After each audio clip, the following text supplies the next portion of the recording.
Hello friends, welcome to our classroom. एवं आज classroom रे हमें मोस्ट इंपोर्टेंट 30 क्वेश्चन डिस्कसन करबा, जहाँकि प्रीवियस आम सीडीपी 30 क्वेश्चन डिस्कसन करते। आज 30 क्वेश्चन डिस्कसन करबा एवं या कौन अच्छी ना यह हूँ 2024 पेपर 1। ओके, 2024 पेपर 1 ओटेट जहाँकि आम 30 क्वेश्चन डिस्कसन करबा एवं ये 30 क्वेश्चन आपण मोस्ट इंपोर्टेंट है। ओके, चलो डेरी न स्टार्ट करबा। जो मैंने प्रीवियस वीडियो देखी ना देखंतु, ता सहित आपणकर सांगसाथी समस्त शेयर करंतु। आपणकर बेनिफिट्स आपण सांगसाथी समस्त बेनिफिट हो पार। ओके, देखंतु प्रथम क्वेश्चन कौन कही ना प्राथमिक विद्यालय रे बहुश्रेणी शिक्षादान व्यवस्था कहीं थाए। वेरी इंपोर्टेंट क्वेश्चन, जहाँकि आमर मल्टीग्रेडेड टीचिंग कथा कहुई। कौन पे ऑप्शन ए श्रेणी गृहर अभाव, ऑप्शन बी शिक्षकों को अधिक क्रियाशील कराइबा, ऑप्शन सी श्रेणी अनुपात कम शिक्षक थिबारु, ऑप्शन डी श्रृंखला रक्षा करने निमंते। सो राइट आंसर कौन हम? राइट आंसर हम ऑप्शन सी। जेहेतु आमर प्राथमिक स्तर रे कौन ना श्रेणी अनुपात शिक्षक संख्या कम थिबारु जहाँकि आमर कौन करा बहुश्रेणी शिक्षादान व्यवस्था करा। ओके, मते कमेंट रे कमेंट करंतु प्राथमिक विद्यालय रे शिक्षक और छात्र अनुपात केते रहिबा आवश्यक। ओके, नेक्स्ट क्वेश्चन देखंतु, शिक्षार्थी केन्द्रीकरी कहार गुरुत्वपूर्ण अधिक? ऑप्शन ए शिक्षक, ऑप्शन बी शिशु, ऑप्शन सी विषय वस्तु, ऑप्शन डी परिवेश। Very important question. Right answer कौन हम ना ऑप्शन बी शिशु हम करेक्ट आंसर। ओके, जेहेतु एटा शिक्षार्थी केन्द्रिक कही तो शिशु हम। जदि एटा शिक्षक केन्द्रिक होता सो राइट आंसर कौन होता ना शिक्षक होता, किंतु आमर एटार क्वेश्चन कौन कही शिक्षार्थी कथा कही। सो राइट आंसर ऑप्शन बी शिशु हम करेक्ट आंसर। ओके, से नेक्स्ट क्वेश्चन देखंतु, केउटी दक्षता भित्तिक शिक्षादान शिक्षण प्रक्रियार संपर्कित नुहे? वेरी इंपोर्टेंट क्वेश्चन, जे कॉम्पिटेंसी बेस्ड टीचिंग कथा आसिला। ऑप्शन ए पाठ गुडी केते गुडी छोट छोट एकक प्रकाश करा जाय थाए, ए गुडी को सरल और जटिल क्रम सजा जाय थाए, प्रत्येक दक्षतार पूर्व दक्षता पर आधारित रही थाए, समस्त दक्षतार शिक्षादान और शिक्षण कार्य एक संगे करा जाय थाए। देखंतु ऑप्शन डी टा रॉन्ग हम। कहीं ना जेहेतु दक्षता भित्तिक पाठ्यक्रम आम कौन कराऊँ ना गोटे लेसन टाक आम केतरा कौन ना एसजीपी जहाँकि आम छोट छोट सब यूनिट्रे भाग कर दूसरी, तापर कौन कराऊँ ना से गुड़ आम कौन ना सिंपल कम्प्लेक्स आड़ को सजेवा सहित जमी गोटे पाठर अन्य पाठ सह रिलेटेड रे प्रकार जिनस देखा। ओके, जहाँकि एठार ऑप्शन ए बी सी तीन टा करेक्ट है बेले ऑप्शन डी टा कौन हो ना दक्षता भित्तिक सहित संपर्कित नुहे। सो राइट आंसर कौन हम ना ऑप्शन डी है करेक्ट आंसर। ओके, से नेक्स्ट क्वेश्चन देखो कौन कही, प्रवेशिका परीक्षा क्यों प्रकार परीक्षण? यही क्वेश्चन को मुझे कौन ना प्रैक्टिस कराई 2024 सब बेले कही यही प्रकार क्वेश्चन आप देखिए ही देखिए। ओके, प्रवेशिका परीक्षा देखिए ना तो बीएड एंट्रांस कथा देखिए ना डीएलएड एंट्रांस कथा देखिए, ये सब एंट्रांस कथा देखिए। प्रवेशिका परीक्षा अर्थात कौन ना प्लेसमेंट इवैल्यूएशन, जहाँकि राइट आंसर कौन हम ना ऑप्शन डी व्यवस्थान मूल्यांकन हम करेक्ट आंसर। ओके, से मत गोटे कमेंट करते, एकक परीक्षण क्यों प्रकार मूल्यांकन अटे? नेक्स्ट क्वेश्चन, क्योंकि परीक्षण एक साधनी नुहे? वेरी इंपोर्टेंट क्वेश्चन, जहाँकि मुझे प्रीवियस वीडियो कही जहाँकि ऑब्जर्वेशनल टूल गुड़िक कौन कौन ना तनखी तालिका कही, निर्धारण मापक कथा कही, तापर आ गोटे कौन कही ना आमर एनकोडाल रेकर्ड कथा कही। ओके, तीन टा कथा कही। तो एठा देखो परीक्षण क्योंकि साधनी नुहे?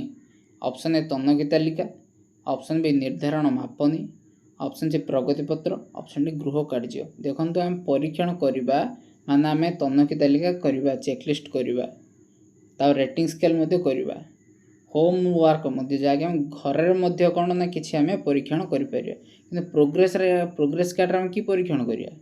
सो राइट आंसर कौन हम ना ऑप्शन सी है correct answer. Okay, next question, केउंटी शिक्षादान शिक्षण सामग्री नुहे संपर्कित नुहे?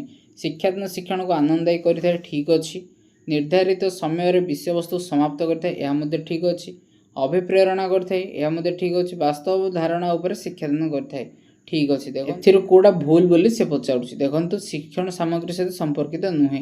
देखो आनंददायी शिक्षण सामग्री आम व्यवहार कर टीएलएम कहीं ना आमर वर्कटा कौन हम ना इफेक्टिव होगा सहित एंजॉयबल होगा सहित मोटिवेशन दब।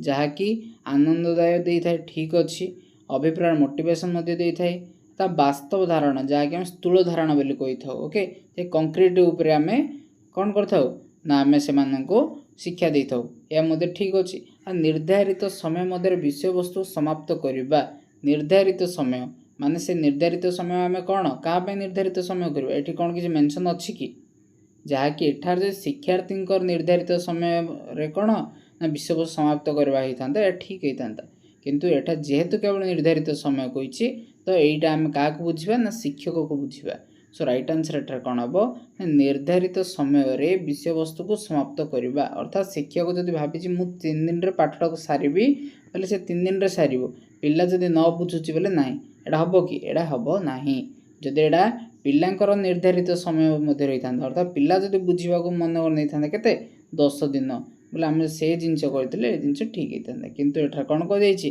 क्योंकि शिक्षण सामग्री सहित संपर्कित नुहे सो राइट आंसर कौन हम निर्धारित समय रे विषय वस्तु को समाप्त करवा यह ना सो राइट आंसर ऑप्शन बी है correct answer okay next question देखो निरवच्छिन्न संव्यापक परीक्षण लक्ष्य हूँ कौन कंटिन्यूअस कम्प्रेहेंसिव इवैल्यूएशन अर्थात आम कौन करवा ना पिलार होलिस्टिक डेवलपमेंट करवा जहाँकि आम निरविच्छिन्न भाव करवा तो राइट आंसर कौन हम ना ऑप्शन ए है correct answer okay next question देखो प्रदत्त क्यों उक्ति सृजनशीलता संपर्क में ठीक नुहे वेरी इंपोर्टेंट क्वेश्चन ओके देखो क्रिएटिविटी कथा आसला ऑप्शन ए सृजनशीलता हूँ गोटे सार्वजनीन ठीक अच्छी मुक्त चिंतन यह ठीक होची कहीं सृजनशील मुक्त चिंतन कार्य हवा आवश्यक क्रिएटिविटी अर्थात कौन ना गोटे पिला तार जो गोटे ओपन एंडेड क्वेश्चन देले सी तार उपयुक्त बुद्धि को व्यवहार करके सी जहाँ किसी लेखा लेखि कर सृजनशीलता मेलापी स्वभाव सकारात्मक भाव संपर्कित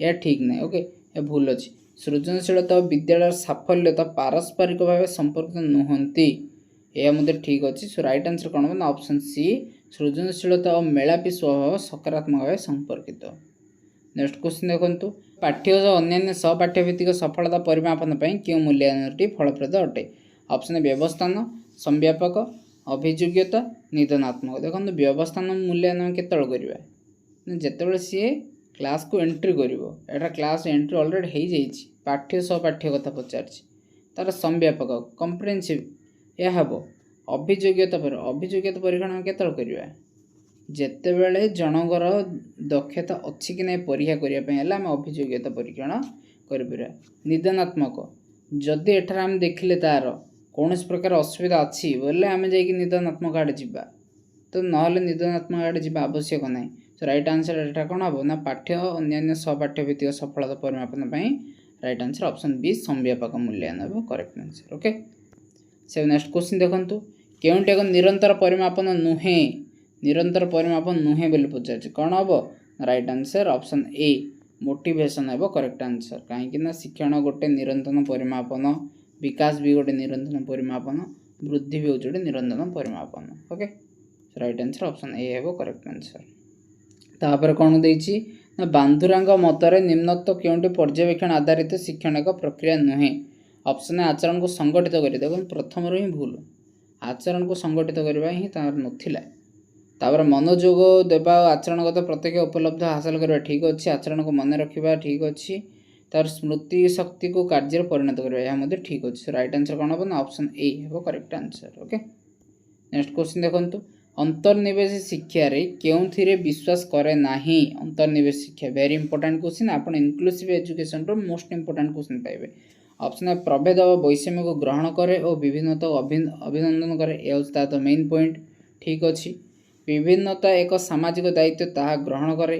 यह ठीक अच्छी व्यक्तिगत भाव शिक्षण करने प्रत्येक पिला लाभदायक यहाँ कौन व्यक्तिगत भाव कौन प्रकार कौन ना पिला को एडप्ट कर तार कौन लक्षण नुहे कहीं जेहेतु अंतर्निवेश शिक्षा अर्थात कौन ना से समस्त को एक्सेप्ट कर डिजाबिलिटी पिला हो कि से नॉर्मल पिला हो कि से लो ग्रेडेड पिला हो कि से हाई अचीवर पिला हो अंतर्निवेश माने से समस्त सामान okay right answer option C हूँ रंग अच्छी से असमर्थता एक सामाजिक भूल धारणा यह हूँ गोटे अग्रहण यह ठीक अच्छे राइट आंसर कौन ऑप्शन सी है करेक्ट आंसर नेक्स्ट क्वेश्चन देखो यूडीएल फुल फॉर्म कौन हम ना राइट आंसर हम universal design for learning. Okay देखुथिबे यूनिवर्सल डिजाइन इन लर्निंग दे देथिबो राइट आंसर कौन universal design for learning. Next question निम्नोक्त प्रदत्त केउं आचरण उदाहरणटी अभिप्रेरण सर्वोत्कृष्ट दृष्टांत अटे। वेरी इंपोर्टेंट देखंतु जहाँकि मोटिवेशन कोडा परफेक्ट आंसर बोली पचार। ऑप्शन ए परेश तार अतीत और वर्तमान ऐतिहासिक धारा को संबंधित कर दक्षता क्रमशः वृद्धि क्रमशः कौन कर ना आम जाना केते करें कि तो यहाँ गोटे मोटिवेशन हो पार ना। नेक्स्ट क्वेश्चन देखो प्रत्येक दिन शीतांशु तार इलेक्ट्रिक गिटार बजाइबा अभ्यास समय 1 घंटार 2 घंटा वृद्धि कर। देखो एठारे आपण पूरा एक्यूरेट आंसर पाईगले जहाँकि शीतांशु प्रतिदिन करुच्ची केते ना दिन को गोटे घंटा लाखे से वृद्धि करुच्ची 1 घंटार 2 घंटा वृद्धि करुच्ची सी एठार बहुत मोटिवेशन पाई। सो यही हम correct answer. Okay option C देखंतु गीता सर्वदा पठन खूब आग्रह और दक्षता प्रदर्शन करते जानी किसी जना ना। मनीषा बहुत दिन अभिधान शब्दकोश अजଣା शब्दर जानापी अभ्यास विकसित कर। तो राइट आंसर कौन हम ना ऑप्शन बी ही हम correct answer. Okay next question देखंतु कौन कह निम्नोक्त मध्यरु के उक्तिटी शिक्षण अर्थ को सर्वोत्कृष्ट भाव बुझाई थाए। ऑप्शन ए ज्ञान संरचना ही शिक्षण। ऑप्शन ए तथ्य मन रखा प्रक्रिया ही शिक्षण। परिपक्व द्वारा व्यवहार परिवर्तन ही शिक्षण। शिक्षण हूँ स्वयं क्रिया जनित व्यवहार परिवर्तन जहाँकि एठारे ऑप्शन बी सी डी सब रंग केवल गोटे ज्ञान संरचना ही शिक्षण। ओके कंस्ट्रक्टिव आम लर्निंग बोली कही था। ओके ज्ञान संरचना जहाँकि किए बाहर करते ना आमर भाईगुड्सकी जीन पियाजे एम होती constructivism. Okay so right answer कौन हम ऑप्शन है ज्ञान संरचना ही शिक्षण है करेक्ट आंसर।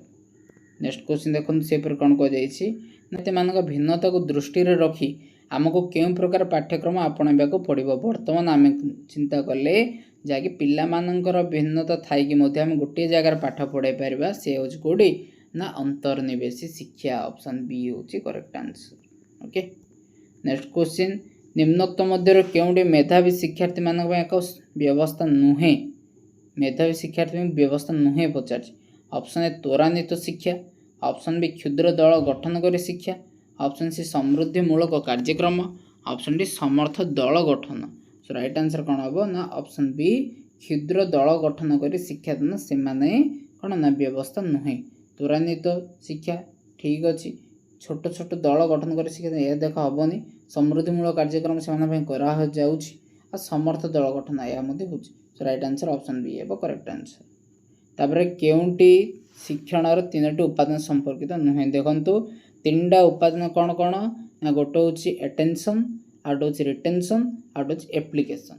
ओके देखंतु एटेंशन रिटेंशन एप्लिकेशन जब हम देखा option B attention sorry attention नहीं कौन ना एक्विजिशन रिटेंशन आउट हूँ एप्लिकेशन ए तीनटा एक्विजिशन और रिटेंशन देखंतु अच्छी एक्विजिशन एप्लिकेशन अच्छी रिटेंशन एप्लिकेशन अच्छी किंतु एक्विजिशन सिलेक्शन यह आमर कौन कंपोनेंट ना जहाँकि एक्विजिशन अच्छे कंपोनेंट किंतु सिलेक्शन आमर कंपोनेंट ना।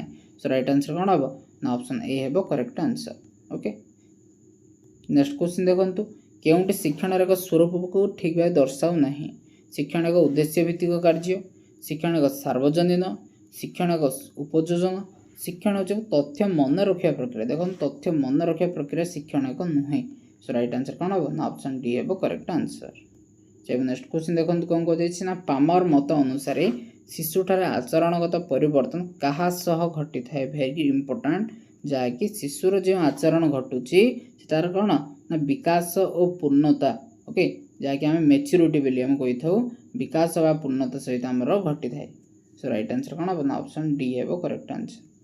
नेक्स्ट क्वेश्चन जन्म पूर्वावस्था बा प्री नाटाल स्टेज हाराहारी बयस सीमा केते केते हाराहारी समय अवधि केते ना 280 दिन। ओके 280 रु 300 दिन जगह आम राइट आंसर कौन ना 280 देती 280 है करेक्ट आंसर ऑप्शन डी है करेक्ट। ओके नेक्स्ट क्वेश्चन देखो 2 वर्ष बयस यौवन आरंभ मध्यवर्ती समय को कौन कह। वेरी इंपोर्टेंट क्वेश्चन यौवन आरंभ अर्थात कौटा ना कैशोर अवस्था कथा पलैला 2 वर्ष कौटा ना हूँ आमर शैशव अवस्था आ कैशोर अवस्था मध्य किए रहा गोटे रहा बाल्यावस्था आ गोटे रहा प्राक कैशोर अवस्था। जोटा देछि सेडा करेक्ट आंसर। शैशव अवस्था तो हेनी, कैशोर अवस्था हेनी, युवक अवस्था हेनी। राइट आंसर कौन हम ना ऑप्शन बी बाल्यावस्था बा प्राक कैशोर अवस्था। ओके नेक्स्ट क्वेश्चन देखंतु मानवीय वृद्धिर केउ अवस्था शारीरिक विकास शिथिल होता है। वेरी इंपोर्टेंट क्वेश्चन, एक क्वेश्चन को लिखिकी भी रखी था। ओके केउ अवस्था रे शिथिल होता है ना राइट आंसर ऑप्शन बी आद्य बाल्य अवस्था है correct answer. Okay next question देखंतु केउटे वृद्धि और विकास रे बाह्य कारक अटे।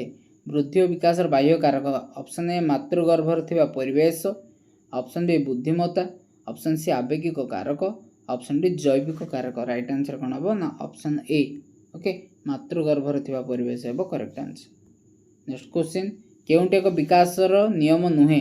ऑप्शन मस्तिष्क पाद पाखर दूर पूर्वानुमान नियम विच्छिन्नता नियम। जे राइट आंसर कौन हम ना ऑप्शन डी विच्छिन्नता नियम एवं विकास एक नियम नुहे। ओके से नेक्स्ट क्वेश्चन देखा कौन कह हर्लक मत अनुसार निम्नोक्त क्यों प्राक कैशोर अवस्थार सामाजिक विकास एक वैशिष्ट्य नुहे। वेरी इंपोर्टेंट क्वेश्चन प्राक कैशोर अवस्थार वैशिष्ट्य कथा पचार। ओके वयस्क मानक अनुमोदित आचरण ठीक हम, सामाजिक मूल्यबोध ठीक हम, सांगसाथी को खेलना बांटा। देखो खेलना बांटा यहाँ तार कौ स्टेज प्राक कैशोर अवस्था हम कि तार बाल्य अवस्था पड़ेगा। तार ऑप्शन डी हूँ सामाजिक आचरण या मत ठीक हम। सो राइट आंसर कौन ना ऑप्शन सी सांगसाथी मान खेलना बांटा या प्राक कैशोर अवस्थार एक सामाजिक विकास वैशिष्ट्य नुहे। से नेक्स्ट क्वेश्चन देखो बौद्धिक विकास प्रथम पर्याय को कौन कहे। वेरी इंपोर्टेंट क्वेश्चन प्रथम पर्याय को आम कौन कह ना संवेदी कारक कहे जहाँकि 0 ରୁ 2 प्राक कैशोर संकार्य हूँ के 2 ରୁ 7 ओके तापरे स्थूल हूँ 7 ରୁ 12 ये हूँ के 12 ରୁ अधिक। यहाँ अच्छी कौन ना जहाँकि बौद्धिक विकास किए बाहर करते ना जीन पियाजे बाहर करते। ओके नेक्स्ट क्वेश्चन केउटी कार्य माध्यम शिक्षण पद्धति अंतर्भुक्त। ऑप्शन ए आलोचना, प्रकल्प, अभ्यास, वर्णना। देखो कार्य माध्यम शिक्षण आम कौन कार्य करवा आलोचन कौन कार्य करवा कि ना अभ्यास कार्य करवा ना वर्णनार कार्य कर कि ना प्रकल्प ही आम कार्य करवा। So right answer option B है correct answer. Okay next question मनुष्यर भ्रूण में केते जोड़ा क्रोमोजोम गुणसूत्र देखा मिले जहाँकि राइट आंसर कौन हम ना 23 जोड़ा है करेक्ट आंसर। नेक्स्ट क्वेश्चन ना अधिकांश मनुष्य पाखे देखा जाता बौद्धिक व वृद्धिंकर परिसर केते। वेरी इंपोर्टेंट क्वेश्चन जहाँकि ऑप्शन ए 80 ରୁ 100, 90 ରୁ 110, 100 ରୁ 120, 70 ରୁ 100 कौन हम ना आईक्यू कथा आसिले आईक्यू रो फुल फॉर्म कौन कहले ना mental as divided by chronological age into 100 जहाँकि यह आम बाहर कर जड़े मनुष्यर आईक्यू जहाँकि नॉर्मल आईक्यू कथा पचारि कौन हम राइट आंसर हम नॉर्मल 90 ରୁ 110 है correct answer. Okay I hope आपण 30 ରୁ 30 क्वेश्चन क्लीयर होइथिबे। जहाँ भी मते किसी डाउट रही ता कमेंट रे कमेंट करें। जो मैंने चैनल को फर्स्ट टाइम विजिट करछंती चैनल को सब्सक्राइब करने सह वीडियो लाइक और शेयर करंतु आपनकर बेनिफिट आपन संग साथी समस्त बेनिफिट हो पारे। Okay thanks for watching this video.